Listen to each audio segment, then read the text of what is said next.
People pleasing is not about other people. People pleasing is your inability to tolerate that discomfort. So many of us resort to keeping the peace or staying quiet or not picking up the phone because we're terrified of creating more discomfort in our bodies. And that is what the heart of people pleasing is, that you just don't like to feel the tension of what if they're upset? What if this? What if that? And this goes all the way back to childhood. And there's a lot of research around this. In fact, based on research, this discomfort that you feel when you know that what you want is at odds with how somebody else is going to feel, the discomfort's normal. You're actually wired this way. And this has to do with the fact that we as human beings are designed to be in groups. We are designed to bond with other people. And when what you want, putting yourself first, is at odds with how somebody else is going to feel, it's at odds with your own wiring.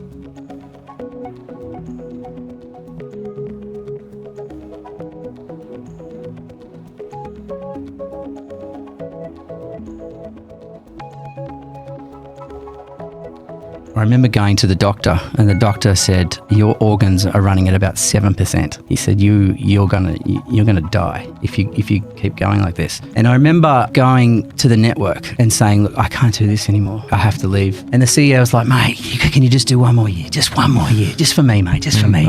And I'm like, I don't think I can. Come on, mate. Just as a friend.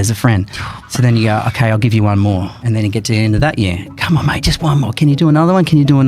And I'm like, okay. I ended up giving them 3. And then it got to the point where no one was listening. No one really cared how I was going. And I clearly wasn't very well. And me being me, I'm trying to give it 1,000%. How do I make the last broadcast that I did 25 minutes ago better than the last one? And every time I was trying to opt out, every time I was trying to put the white flag up and say, I can't do it anymore. I was coaxed into doing it again, and no one was checking on my welfare, and I just got to a point where I had to just cut and run.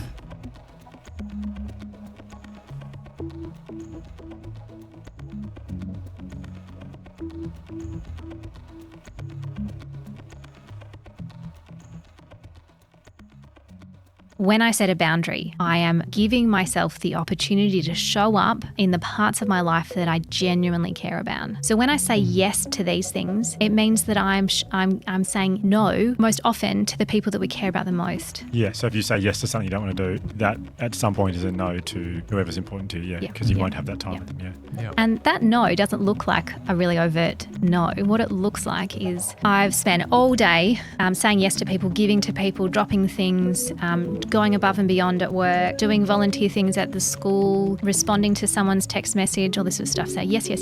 And then you get home and you have your kids and you're physically there, but you are so depleted. You're so depleted and you don't have the resources there to be able to show up with a resounding yes to the people that you love the most.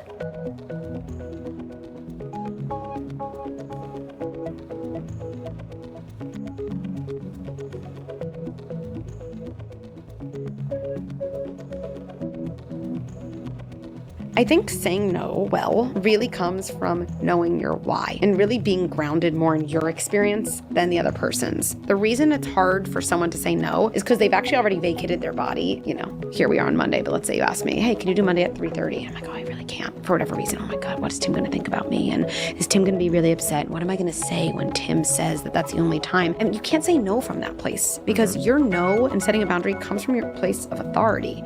So I think step one is actually coming back to ourselves. Like, why am I saying no? Okay, I'm saying no because, I don't know, I pick up my kids from school or whatever it is, right? It actually becomes a lot more self-evident. And then I think one of the best things with scripts, when you're saying no, naming your intention, not just thinking it, is really helpful in communication. I'm really excited about recording. I am unable to do this. I would love to find another time, right? Making it really, really obvious what your intention is really does get in a helpful way. It prevents someone else from misinterpreting it, from you thinking, oh, Becky just doesn't want to be in my podcast.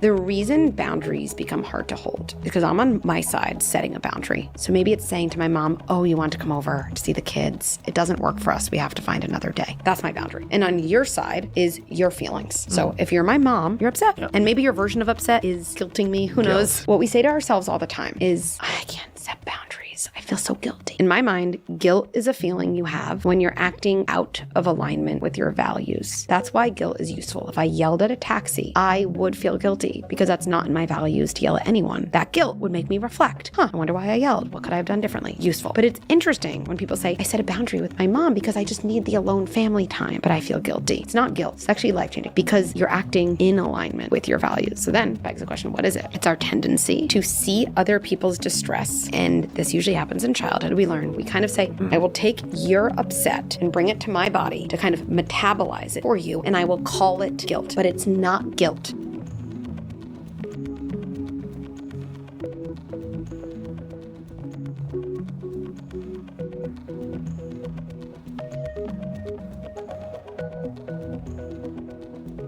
You are not responsible for other people's feelings. I remember being that person where I would overanalyze every text, every email, every message, every interaction to say things perfectly, to say things in a way that there would be no opportunity for misinterpretation or fallout. And guess what? People were still upset. People were still hurt. Not because I wanted them to be hurt. If anything, I was trying to avoid that. If someone wants to be hurt, they'll be hurt no matter what you say. If someone wants to be mad at you, they'll be mad at you no matter what you say. If someone wants to feel upset with you, they'll feel upset with you no matter what you say or do. If someone has made their mind up about how they feel about you, there is nothing you can do to fix it.